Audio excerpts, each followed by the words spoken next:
The man, Noor, could never have imagined that despite having only one skill, counter, he might possess the potential to become the greatest adventurer. He practiced with a wooden sword, and within a year, he could deflect over 10 wooden rods simultaneously. 3 more years passed, and he evolved from deflecting 10 rods to 100. After a decade, he unwittingly reached the ability to parry thousands of rods at once. Yet Noor was completely unaware of his own strength. The sword technique he had honed over the years was considered the most rudimentary form of parrying, a skill everyone knew. Orphaned from a young age, he could only live at the bottom of society. This led Noor, who believed himself to be weak, to spend his days doing menial labor or helping neighbors find their lost cats, oblivious to the fact that his abilities had already surpassed those of the legendary sword saints. However, during an unexpected event, he accidentally unlocked his potential. What was thought to be a useless skill suddenly proved immensely powerful, allowing him to instantly kill the Minotaur King, a creature even the kingdom's nobility feared, right before everyone's eyes. In this era where adventurers were ranked, Noor was placed at the very lowest, F level. This was due to a special training facility known as the Training Ground, where people could choose from 6 different professions. Surprisingly, after undergoing training in all available professions, Noor failed to learn any skills deemed essential for adventurers, leading the Training Ground to categorize him as the weakest, F level. Despite this, Noor did not give up entirely. He humbly pleaded with the Guildmaster, hoping to be granted the title of adventurer. Fortunately, the Guildmaster agreed to his request and occasionally provided him with some tasks to sustain his life. Gradually, Noor discovered that aside from his defensive skills, which were deemed useless, other abilities could subtly change his life. For instance, the strength enhancement skill he learned at the warrior training facility allowed him to carry goods 5 times heavier than usual. Or the minor healing skill, considered so low level that it wouldn't even be used on dogs, helped alleviate his fatigue with continued use. Though he knew these skills were not practiced as diligently as his parrying, they always managed to help him at critical moments. Soon, Noor's task for the day was also drawing to a close.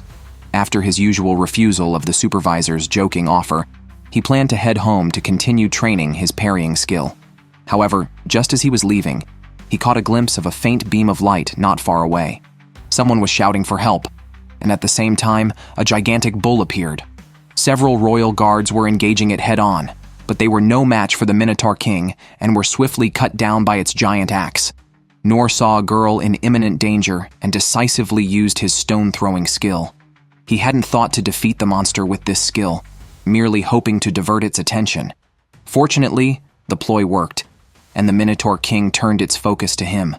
Just as the girl thought Noor was doomed, he cleverly dodged the attack, realizing that the enemy's strikes were not only heavy, but also fast. Even though he could parry, his sword was nearly knocked out of his hand. Noor didn't know how many times he could deflect such attacks, so he needed to find an opportunity to counterattack. It was then that Noor suddenly realized he didn't have any skills for counterattacking. What was he to do? Suddenly, Noor's thoughts were interrupted by the Minotaur King's next attack, which was aimed at the very spot where the girl was standing.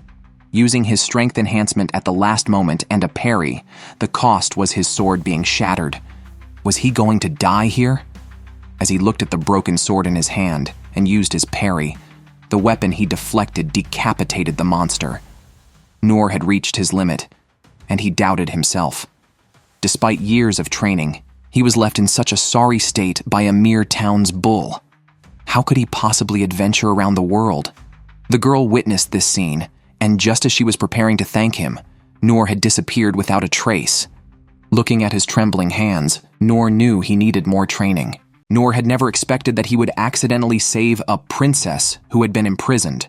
Upon hearing the news, the king personally bestowed upon him an epic greatsword, simply because Noor was unaware that in order to kill Celia, the enemy nation had summoned Milo Talos, a monster from the abyss that even S-rank adventurers feared.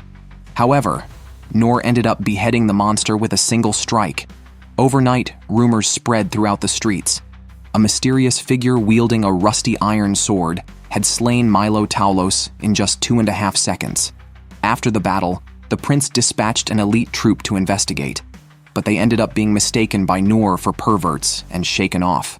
When he returned to the guild master was worried, thinking something had happened to Noor since a rare monster had appeared near the construction site where Noor had been working the previous night.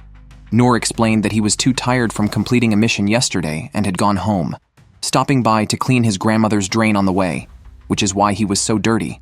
Relieved, the guild master mentioned that the monster last night was extremely terrifying, noting that even he, a former A-rank adventurer, would not have escaped had he encountered it.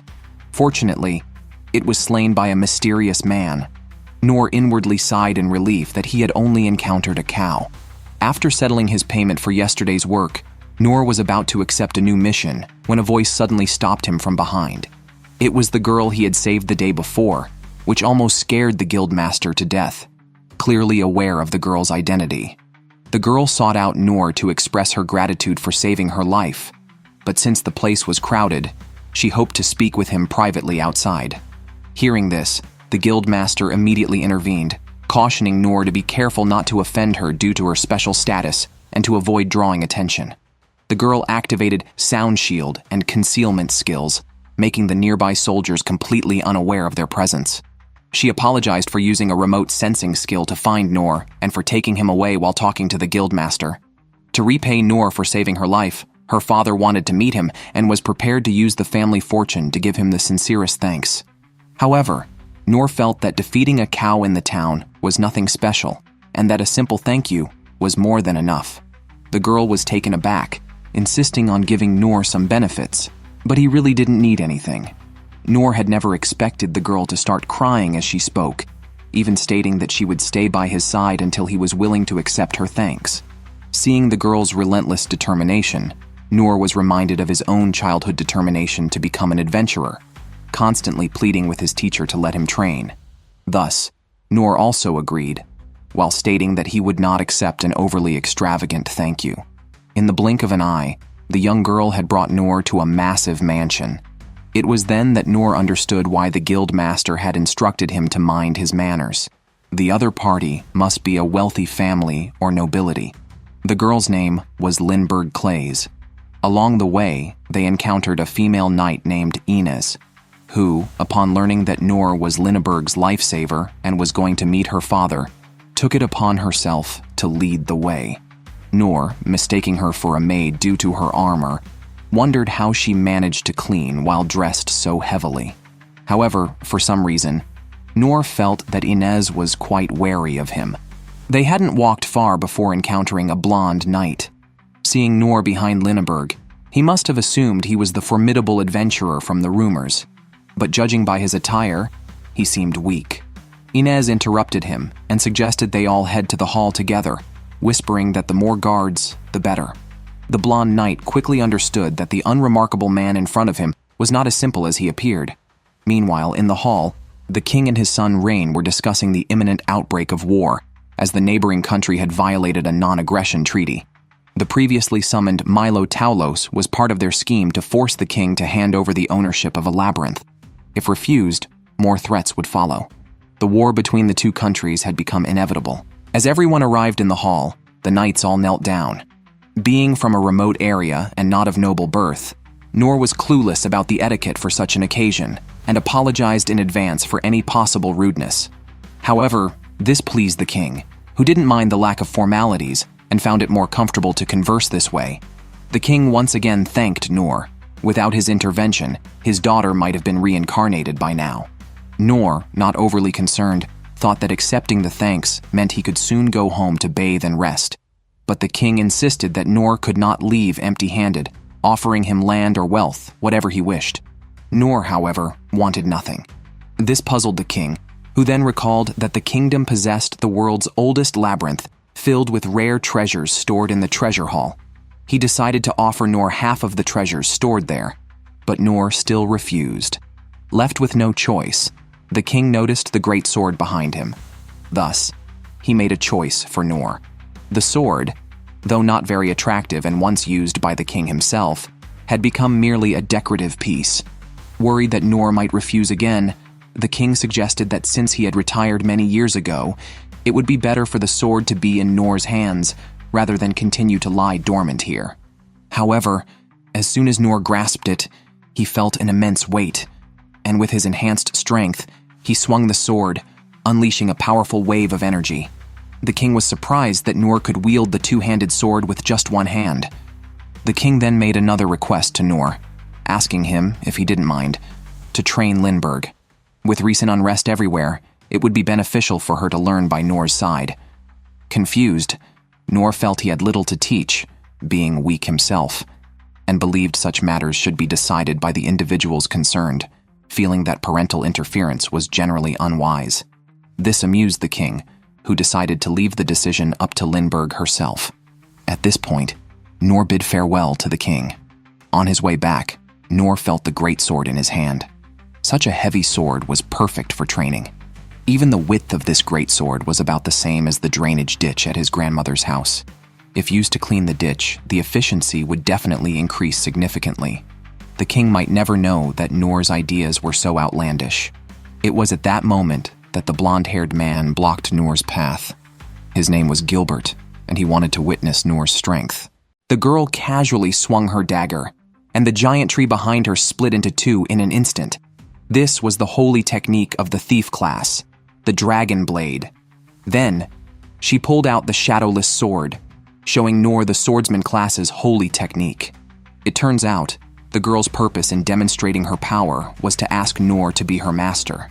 Little did she know, at that moment, Noor was utterly bewildered. After all, he only knew one move: parry. Why would this genius, proficient in 6 class techniques, want him as a master? To show the girl his own weakness, Noor used a plain and simple life skill. Unexpectedly, this act only deepened the girl's misunderstanding. Aside from Lindbergh, another person had recently witnessed Noor's capabilities. Gilbert, known as the Saint of Spears and a battle enthusiast, often challenges strong opponents to duels. Today, he had approached Noor, but as the fight progressed, he realized something was off. No matter how he attacked, he couldn't hit his opponent. Noor thought Gilbert was deliberately holding back, reluctantly telling him not to worry about him and to go all out. Hearing this, Gilbert became serious, and his speed increased significantly. However, to Noor, although Gilbert was faster, he was completely unguarded at the moment of each dodge. It seemed as if he was intentionally allowing himself to be attacked. Noor believed these were deliberate flaws, and he must not be deceived. Unbeknownst to him, Gilbert was profoundly shocked. No matter which spear technique he employed, he just couldn't hit his opponent. Then Noor asked him to speed up even more. An angry Gilbert unleashed his ultimate move, thinking he had the upper hand. But when the smoke cleared, he found his opponent had already dodged. Yet, Noor conceded defeat and left, fearing for his safety afterward. He had thought he was improving, but Gilbert's move dispelled that notion. At that moment, he had used all his strength to enhance his body and stealth, just managing to dodge that shot. Had Gilbert not intentionally slowed down, he would have been dead. Indeed, a true master is beyond his understanding. All the while, that master was nearly shutting down internally. His subordinates thought Gilbert had won, but only Gilbert knew how strong that man really was. To dodge attacks so effortlessly and not even strike back was one thing, but to even evade a supersonic spear technique without clearly seeing the opponent's movements was another. What frustrated Gilbert even more was that he thought Noor had conceded defeat and left just to save his own face because his subordinates were present. However, Gilbert couldn't have guessed that Noor left simply because he had more important things to do. It was time for him to go back and clean up the garbage. Surprisingly, he used a divine sword forged by a dragon to clean the sewer. More absurdly, while looking at the giant sword, Noor thought of even more uses for it, such as using the blade as a boat paddle, or even to grill pizzas. He even considered making a good amount of money by using it for teppanyaki.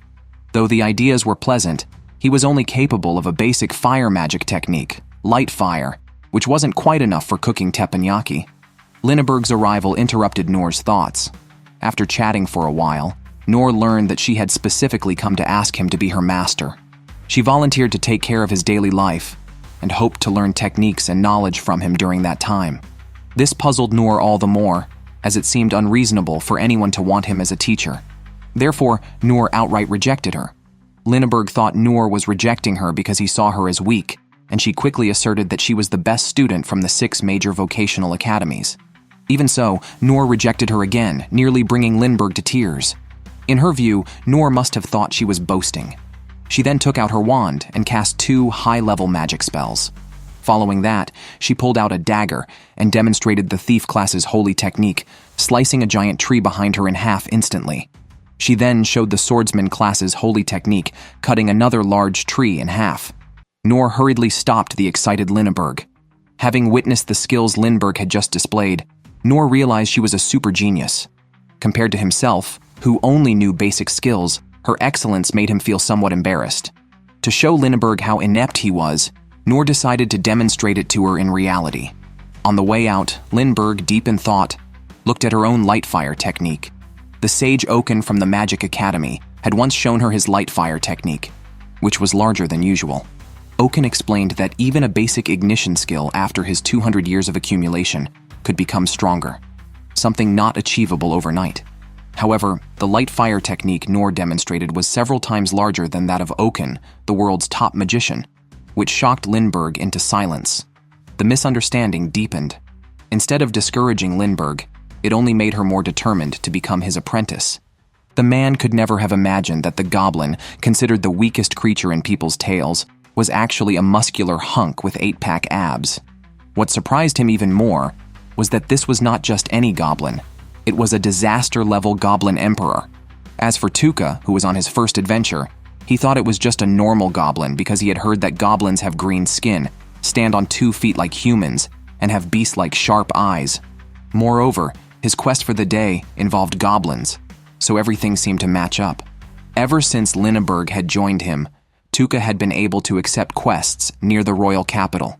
As a B-level adventurer, Lindbergh could have taken on more challenging quests, but with the lowest level Tuka, they could only hunt weaker goblins. However, even if it was just goblins, Tuka was very excited. After all, these creatures were what adventurers used to test their skills, and this was also his first time accepting a quest outside the city. As the two headed towards the forest of monsters in the outskirts, Tuka asked what kind of creature a goblin was.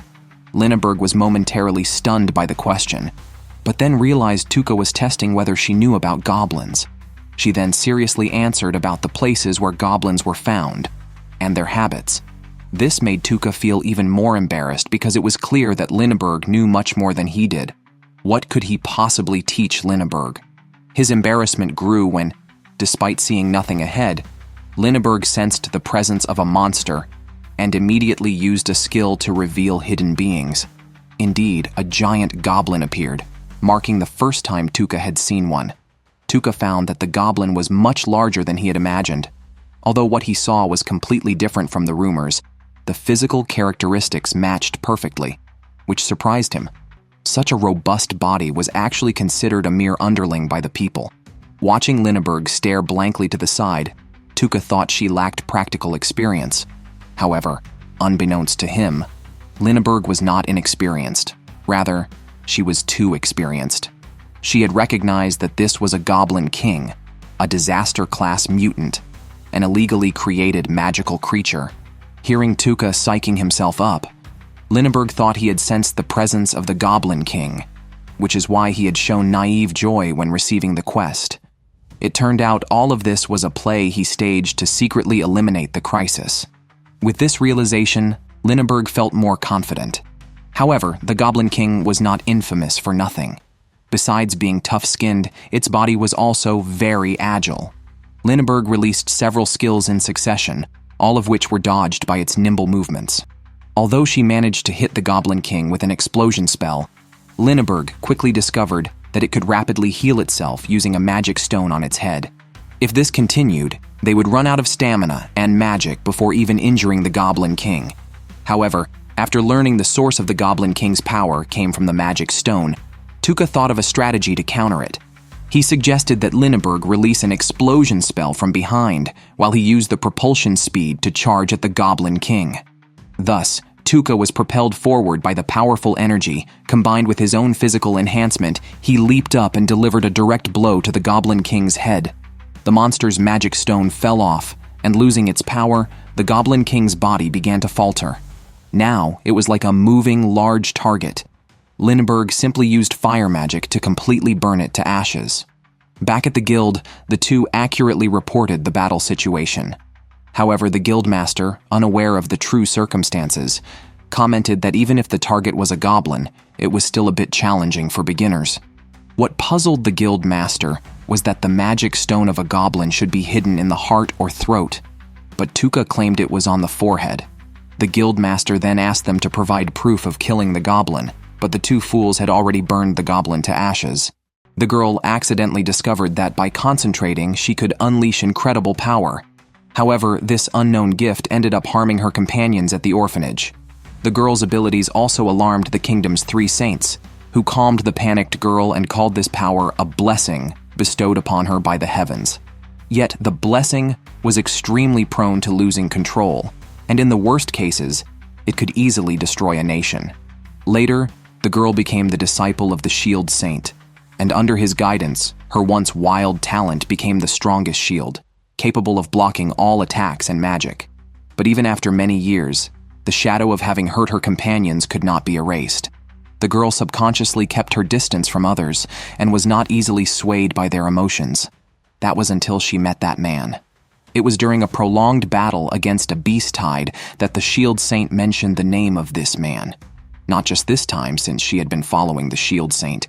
She had heard this name many times. A person whose strength even the Shield Saint acknowledged. This stirred inside Inez an envy she shouldn't have felt. And now, that man was sitting right behind her. On the surface, she accompanied the male protagonist and another to the mountainous region on a mission commissioned by the prince. But she also carried a secret order from the prince. What seemed to be an ordinary mission heading northwest was actually a contingency plan to help Lindbergh escape a life-threatening crisis. The prince discovered a conspiracy by the Magocracy against the kingdom. If Inez heard the news of the capital's destruction during the mission, she was to take Lindbergh to the Holy Pope's nation according to the prince's orders. However, Noor was unaware of these details. To him, this just seemed like a well-funded mission. No different from a sightseeing trip, especially since he had never been outside the capital's vicinity.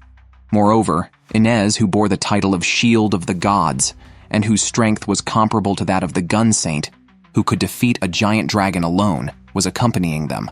He thought he would just be along for the ride on this mission, unaware of the prince's escape plan that inadvertently made them encounter the most powerful monster of the attack. It was Noor who first noticed something amiss. In the middle of an otherwise neat field, there was a strange trace that looked like something had trampled through it. Sure enough, upon hearing this, Lindbergh cast a spell to remove concealment in that direction, revealing a legendary monster, the Black Death Dragon. Simultaneously, the capital also faced an onslaught of formidable monsters, all part of the Magocracy's plot against the kingdom. The kingdom deployed various corps and its 6 strongest masters to combat this threat. Meanwhile, a young boy appeared at the same time as the Black Death Dragon. As the concealment vanished, he was flung away by the monster's tail. Seeing the boy about to be killed by the Black Death Dragon, Noor instantly rushed in that direction and blocked all attacks with his parry. However, Inez noticed that the boy's appearance next to the Black Death Dragon was no coincidence. He appeared simultaneously after the concealment was removed. Upon hearing this, Lindbergh immediately thought of something. The demon race, which looks human, but has the ability to communicate with monsters. 200 years ago, the demon race controlled ferocious monsters and nearly flattened the Holy Pope's nation, one of the major powers. Subsequently, the human race drove the demon race to extinction. Given the appearance of the Goblin Emperor, it seemed that descendants of the demon race still secretly survived. The boy's identity was undoubtedly a remnant of the demon race. It was likely that the removal of concealment accidentally disrupted the mental control over the monsters. Noor was actually saving an enemy. Lindbergh didn't think much about this. The priority was to help Noor fight the Black Death Dragon. However, Inez stopped her, stating that Noor was undoubtedly doomed to die. Although the Black Death Dragon's power wasn't strong, and its speed was just average, in Noor's eyes, the Black Death Dragon was even weaker than the Goblin Emperor. However, the next attack harshly taught him a lesson. A countless amount of black mist sprayed out of the dragon's mouth. If he dodged now, the boy would surely be hit, so he decided to parry the eerie black mist. Unexpectedly, the black mist was an unblockable status effect skill. This was the truly terrifying aspect of the Black Death Dragon. The venom it sprayed was so deadly that even the healing saint could not cure it if present. Inez stopped the frantic Linneberg again. She had already foreseen Noor's inevitable death. Now the most important thing was not to avenge Noor, but to protect the princess of the kingdom. 2.5 seconds later, an even more potent poison mist struck, affecting even birds flying high in the sky. However, what Inez didn't expect was that Noor not only survived, but continued to fight the Black Death Dragon amidst the black mist. Even more unexpectedly, Noor's basic skill, minor healing, proved more effective than the so-called healing saint's skills. Watching Noor risk his life to protect others, Inez finally understood that this was the shield she had always been pursuing. But even so, she still believed Noor was destined to die. There was no way to fight against the Black Death Dragon, and even though Noor had fallen, he now had the confidence to win. The girl could never have imagined that her master, who was supposed to die in the deadly poisonous fog, miraculously stood up again, looking unharmed. It was very strange because the miasma exhaled by the Black Death Dragon was fatal to ordinary people, with just one breath. Even the medic saint could not reverse such a fate. Just moments ago, Noor had been bleeding from 7 orifices, appearing beyond medical help. Inez had even given up on rescuing Noor. Unexpectedly, after Noor collapsed, he felt that the Black Dragon was not so formidable after all. It turns out that since childhood, Noor had been a tough kid with a hard fate. Due to the death of his parents and his inability to become an adventurer, he had to live alone in the mountains. Unfamiliar with the ingredients, he accidentally ate highly poisonous plants. Fortunately, the minute healing awakened during his training and a night of rinsing with clear water barely kept him alive. Later, he learned from a book that this was a kind of dragon-slaying grass. His mother had told him it was something he should never eat. After Noor fully recovered, to his surprise, he was bitten by a venomous snake. Using treatment afterward not only gave him resistance but also made him immune to poisoning. Since he was not afraid of poison, he could now roast and eat venomous snakes. The next day, he deliberately caught another to test his resistance. Indeed, the spread of the toxin was very slow. Noor thought this might be an opportunity to learn a new skill. Thus, he began to actively seek poisonous creatures to eat. Although he did not learn new skills, it made him immune to all poisons. To be precise, he became more resistant. As long as he was not instantly poisoned to death, he could survive with healing. Noor also made an unexpected discovery, that poisonous creatures were surprisingly delicious. As for why Noor was bleeding from 7 orifices just now, it turned out he had given his healing to the white-haired boy behind him, so he himself had sprayed a bit of blood. However, with Noor's experience, he could handle such monsters easily. In the next second, as the Black Death Dragon launched a life-bursting strike, Noor seized the opportunity to pierce its body. Subsequently, people saw only a pile of remnants of the monster. Coming to his senses, he asked about the boy's situation. Unexpectedly, the boy said that the monster was supposed to be brought to town as per an agreement with someone else. Noor was extremely alarmed. Could it be that the frog was indeed a high-grade ingredient? Could the Black Death Dragon be the precious frog he had raised himself? Noor mistakenly thought he had destroyed the important merchandise the boy was supposed to deliver to town. His sudden apology completely confused the boy, although he also did not know why he was supposed to bring the monster to town, but it was definitely not to be used as food. Before this, the boy had been living in a dark, sunless dungeon. As one of the few demons in this world, they were kept like livestock by humans. But one day, the slave master told him that as long as he obediently moved together with this demon creature, not only would there be no more groundless beatings, but he would also be allowed to enjoy delicious food to his heart's content. Moreover, the other demons there would enjoy the same treatment. After that, the boy started his mission blindfolded. Unexpectedly, he was discovered by a princess along the way. Once the concealment barrier was removed, his mental control over the demon was also released. Thinking about how his failure would cause his companions to suffer again, the boy felt extremely guilty. But what was done was done. He accepted his fate. Although he hadn't been able to help others, at least he had not harmed anyone. Dying here might not be such a bad thing. He only prayed that he wouldn't be beaten too harshly in his next life, hoping he might be of some help to someone and perhaps even taste the so-called delicious food.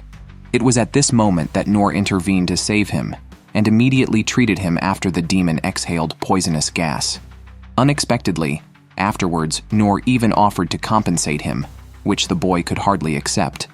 Later, Noor also learned that the boy could control demons, which made him envious, for he had often thought how useful it would be if he had such a skill, to have demons help with farming during the day and with guarding at night. However, what surprised Noor even more was that the boy was born with this ability. The boy stuttered that it was a demon trait. People of the demon race all have this ability. But Noor, being somewhat hard of hearing, misunderstood. Although Noor's thought processes were not on point, Lindbergh knew about the boy's identity. What concerned her more, however, was that Noor, having inhaled the poisonous fog, was still bursting with vitality. The only reason she could think of was holy chi, a state that can be achieved only by cultivating one's body to the utmost limit. It not only purifies everything it touches, but also heals any injuries. However, it is worth noting that even the medic saint took 40 years to reach this level of cultivation, and yet Noor had learned it at such a young age. Just as she was pondering this, an unexpected guest appeared, a man with his upper body bare. The man never expected that, after over a decade of dedicated sword practice, yet he couldn't even defeat a nobody who came out of nowhere. He thought it was because he was too weak and powerless, but little did he know that his opponent, Zadu, was the strongest human on Earth. At just 13, Zadu could slay dragons and later single-handedly destroyed an entire kingdom. Even the Adventurers Guild, when fully mobilized, could do nothing against him and had to tacitly treat him as a non-existent person. Yet, this formidable opponent found himself powerless against Noor. Just moments ago, after Noor had defeated what he thought was a giant frog, the group was preparing to set off with a demon youth named Rollo. Unexpectedly, Zadu appeared out of nowhere and launched an attack, not on Noor, but aiming for Rollo behind him. His employer had offered him a substantial fee to bring Rollo back. Facing such a request, Noor naturally could not agree and was forced to fight Zadu. Zadu had planned to bypass Noor and directly eliminate Rollo, but his ambush was consistently blocked by Noor. Even his weapon, meticulously crafted from dragon teeth, shattered. Frustrated, Zadu decided he must first deal with Noor. During their fierce duel, Zadu was stunned. He had never before encountered someone who could withstand so many of his attacks. It seemed he needed to use his real skills. Without another word, Zadu stomped on the floor, shattering it and lunging at Noor with lightning speed. When their weapons clashed, a massive airflow surged, blinding the onlookers. Noor was thrown several meters back, but quickly regained his composure, shocked by Zadu's incredible strength. With such a tiny weapon, Zadu could deliver such immense force, even more formidable than the mad bull they had faced earlier. But Zadu was already confused. His strike, which even ordinary S-rank adventurers couldn't withstand, had been blocked in this wild land. Zadu's competitive spirit was instantly ignited, desperately wanting to defeat Noor. The next second he attacked from all directions, but Noor blocked every move. Watching the dizzying battle unfold, the onlookers were stunned.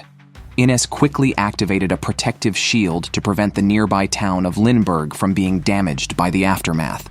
At that moment, she recognized Zadu's identity. If she was not mistaken, Zadu was the legendary man, the dead man Zadu, formerly the strongest S-rank adventurer, who at 13 slayed dragons, at 16 destroyed a nation, and at 20 topped the world. He should have been celebrated, but instead he became a notorious executioner.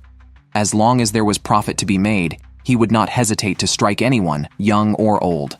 The Adventurers Guild once sent several fighters of the same level to suppress him, but all were counter-killed by him. Ultimately, the guild had to regard him as a dead man and abandoned all thoughts of sanctioning him, just to avoid more senseless sacrifices. Yet, such a powerful individual was now evenly matched in battle with Noor. At this point, Zadu had guessed the source of Noor's strength. His reflexive blade deflection and the strange, enormous sword in his hand, which was even more durable than his own short sword crafted from various rare materials. But he wasn't worried, as what he had shown was just the tip of the iceberg of his abilities. Saying this, he tossed a cross-shaped longsword into the air, and the next second, countless silver longswords split from it. His secret technique that had once allowed him to annihilate an entire country single-handedly. Faced with such a barrage of flying swords, Noor quickly found himself at a disadvantage, especially since he was also distracted by the need to protect Rollo beside him. Seeing Noor continuously struck by the silver swords, Inez quickly intervened to help. Her shields could even launch attacks, but Zadu dodged them all. Watching this unfold, Noor knew he couldn't go on like this and was pondering a strategy when he saw the poison fangs of the giant frog, sparking an idea. After crushing the fangs with his body, he had Inez create an opening in her shield. With a casual throw, the shattered fangs shot out like a shotgun, shattering the silver swords in the air. While everyone was somewhat pleased by this turn of events, Zadu launched a surprise attack. Inez was about to be fatally struck when Noor, reacting quickly, successfully blocked the attack.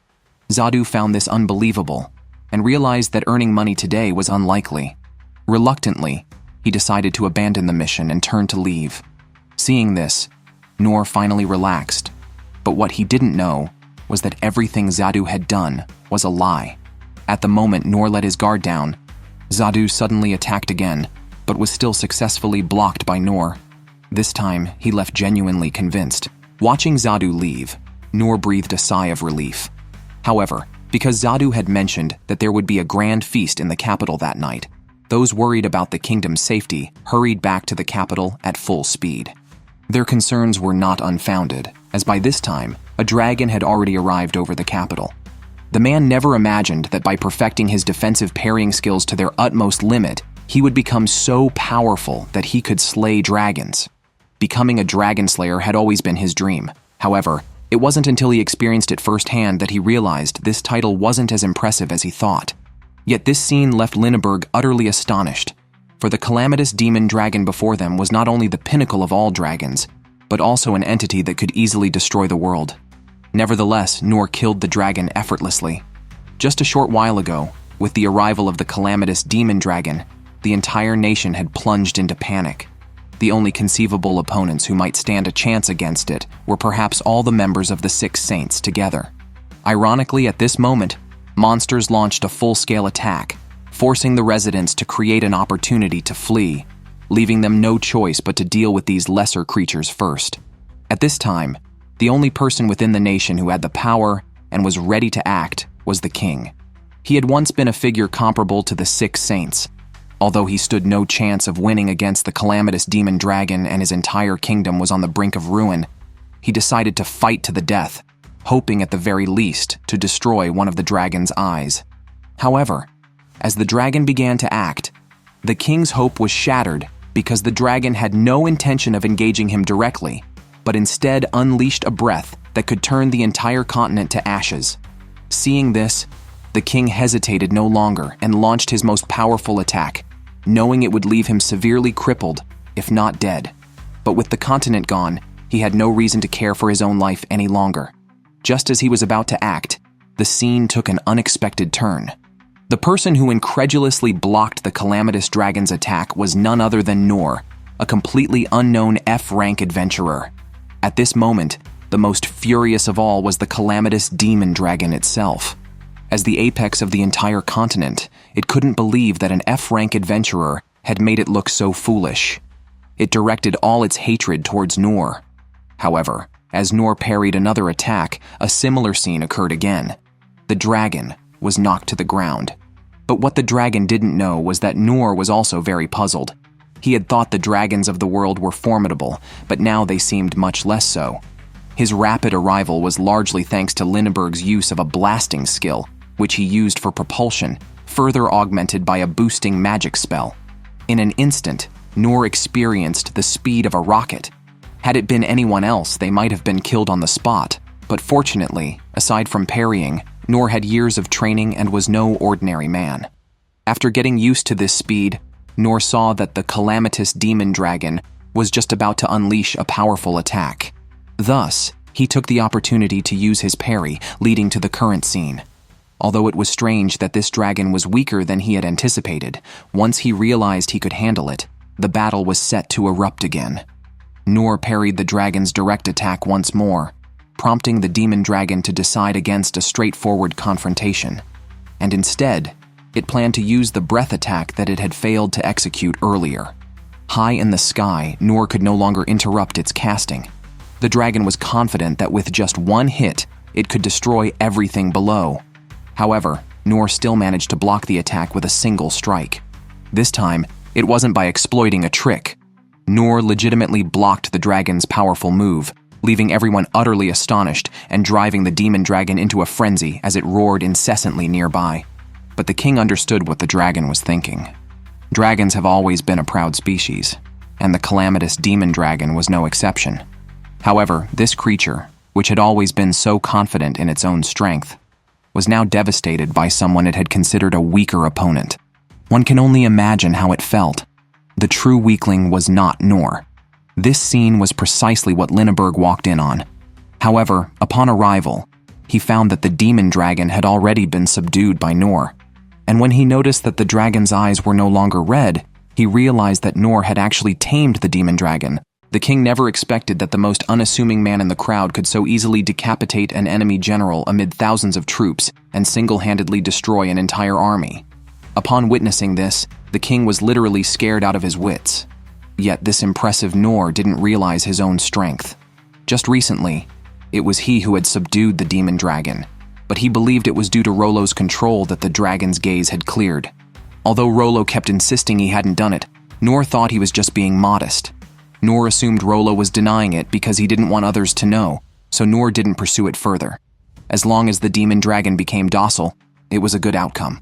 Under Noor's arrangement, Rollo tried to communicate with the demon dragon, asking it to return to its original place.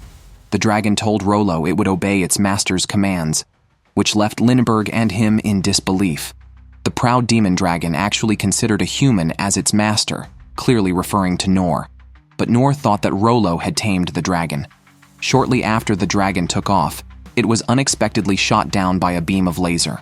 It turned out that all this was part of an enemy nation's plan, angered by the overexploitation of the labyrinth that provoked the dragon.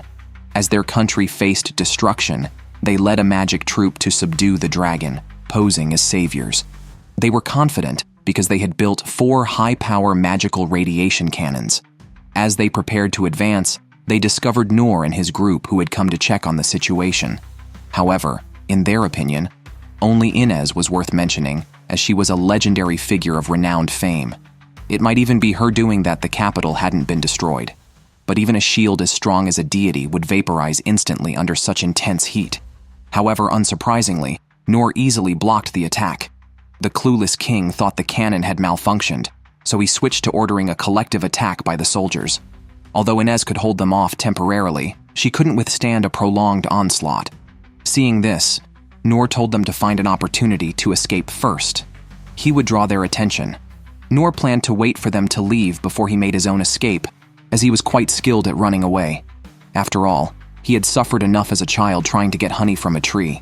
However, Linneberg misunderstood his intentions. She thought Noor was going to face the enemy army alone.